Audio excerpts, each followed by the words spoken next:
Bonjour à tous, j'espère que vous allez bien et bienvenue dans cette nouvelle vidéo de motivation, donner un boost à votre vie. Alors, on va s'intéresser aujourd'hui à un titan, c'est un géant, Jeff Bezos, le créateur d'Amazon. C'est parti. Eh bien, vous savez, cette étape de la page blanche est l'une des étapes les plus difficiles. Et l'une des raisons pour laquelle c'est difficile, c'est parce qu'à ce stade, il n'y a personne qui compte sur vous à part vous-même. Vous savez, l'une des choses qui est très motivante, et de nos jours c'est facile car nous avons, vous savez, des millions de clients qui comptent sur nous, et nous avons des milliers d'investisseurs qui comptent sur nous, et des milliers d'employés qui comptent tous les uns sur les autres. Mais durant cette étape de départ, c'est vraiment que vous, et vous pouvez abandonner à tout moment, tout le monde s'en fout. Euh, donc vous commencez par les choses simples en premier. Donc vous voulez lancer une entreprise? Bien. La première chose à faire, Ok, moi je vais vous dire comment lancer une entreprise. On va simplifier ça en 6 points. Un business plan simplifié. Premièrement, le problème. Le problème sur le marché. La deuxième des choses, c'est comment apporter la solution de ce problème.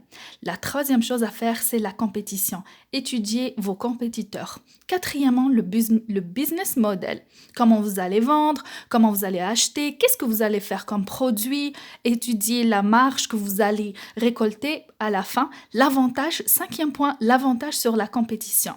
Comment vous allez maximiser vos chances par rapport aux autres startups, etc. Et pour finir, la découverte de votre produit par le monde. Comment vous allez vous y prendre? Est-ce que vous allez prendre des influenceurs? Est-ce que vous allez payer des gens pour vous faire de la publicité, etc. est de rédiger un business plan. Vous augmentez les retours, mais dans un premier temps, il va falloir l'écran a été... c'est très utile. Vous savez, le business plan ne survivra pas à ses premières rencontres avec la réalité. Ça sera toujours différent. La réalité ne sera jamais le plan. Mais la discipline d'écrire le business plan vous force. Exactement. Donc, ce qu'il va parler, ce qu'il a dit ici, c'est très intéressant. La discipline d'écrire. La discipline d'écrire, mais pas juste un business plan, mais dans un autre domaine pour atteindre ses objectifs. Commencer par les choses les plus simples. Donc, on écrit, pourquoi? Ça nous force à bien réfléchir à certains problèmes, à certains défis, à vous mettre mentalement à l'aise avec le problème. Qu'est-ce qui est important maintenant? C'est ce qui est important. On va déterminer ce qui est important et ce qui n'est pas. On vit notre vie pour augmenter notre sens d'importance. Il va l'expliquer un peu plus Bien loin. réfléchir à certains des problèmes. Et à vous mettre mentalement à l'aise avec le domaine. Je veux dire qu'après vous commencez à comprendre, vous savez. Si vous poussez sur ce bouton, ceci va bouger ici, et ainsi de suite. Nous n'avons rien vu ici qui a l'air vaguement avant-gardiste. Pas d'entrain corporatif ou de tour de bureau. Juste un échange d'aiguilles d'héroïne et un vieux bâtiment appelé Columbia. Mais il avait le numéro 1516, donc nous sommes entrés et il était là. Le logo connu de tous les clients du web à travers le monde. À l'étage, ça n'a pas l'air très high-tech non plus. Plus comme une résidence universitaire que comme un siège social. Et puis, il y a le patron. Vous l'entendez généralement avant de le voir. C'est le rire perçant du milliardaire Jeff Bezos. Bon, j'ai entendu beaucoup à propos de votre bureau. C'est une porte avec 4 pieds. Ce qui est drôle ici, c'est que la personne qui fait l'interview, elle s'est sentie gênée parce que son bureau, c'est réellement une porte sur 4 pieds. Ça veut dire qu'il a commencé avec rien. C'est dingue. Allez, Quoi? je veux dire, vous Non. pouvez vous payer un meilleur bureau que ça. C'est un symbole de dépenser de l'argent pour les choses qui comptent pour les clients et de ne pas dépenser de l'argent pour les choses qui ne comptent pas. Cette phrase m'a marquée et moi, je l'ai inscrite dans mon cerveau et je me suis, à chaque matin, à chaque fois que je me rappelle de cette phrase, réfléchissez bien. Réfléchissez bien, il n'y a personne qui compte pour vous à part vous-même. En quoi vous allez dépenser votre argent? Et vous n'avez pas besoin de moquette pro. Quelles sont ces choses sur le sol? Eh bien, c'est, vous savez, des balles collantes. Apparemment, elles fonctionnent. C'est super, très impressionnant. Rappelez-vous, cet homme est un titan de notre époque. Un géant. Ce qu'on peut se demander en regardant cet épisode, c'est qu'est-ce qui est important en fait et qu'est-ce qui ne l'est pas. Parce que, d'ailleurs, Vous vous en rendiez compte à cette époque? ma montre s'actualise à partir de l'horloge atomique 36 fois par jour, si ça peut vous donner une indication. Vraiment. Oui, j'en ai bien peur. Mais vous vous en êtes très bien sorti, non? À l'école? Ouais. Oui, j'ai toujours été un très bon élève. Bezos allait dans une école du Montessori quand il avait 3 ans. En CE2, les professeurs savaient qu'il était surdoué.